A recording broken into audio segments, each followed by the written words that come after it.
এবং আমি আমার জীবনে দেখেছি এই ওসিলা করে যা চেয়েছি পাইনি এমন কোনোদিনও যায় নাই। আলহামদুলিল্লাহ, আমি সম্পূর্ণ আল্লাহ পাকের কৃতজ্ঞতা এবং শুকরিয়া আদায় করছি। এইটা ওসিলা করে আমি যা চেয়েছি আমি সারা জীবনে তাই পেয়েছি। এবং আমি বিশ্বাস করি আমি যা পেয়েছি, এই বয়সে আমি যা পেয়েছি, আল্লাহ পাক কোটি কোটি মানুষকে তা দেন নাই। এটা আমি বিশ্বাস করি।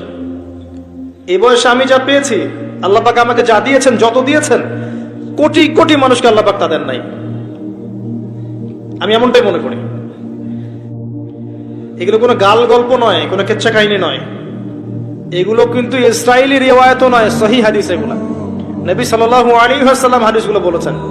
এক সরিষা দানা পরিমাণ মিথ্যা নাই এখানে।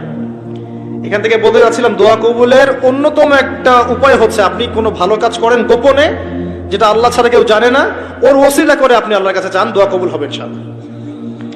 আরেকটা অপশন হচ্ছে আল্লাহ পাকের যে নাম এবং সিফত গুলো আছে এগুলোকে ওসিলা করে দোয়া করা। যেমন, আল্লাহ তোমার রহমান নামের ওসিলায় আমি তোমার কাছে দয়া চাচ্ছি, তোমার আল গফুর নামের ওসিলায় আমি ক্ষমা চাচ্ছি, তোমার আর রাজ্জাক নামের ওসিলায় আমি রিজিক চাচ্ছি।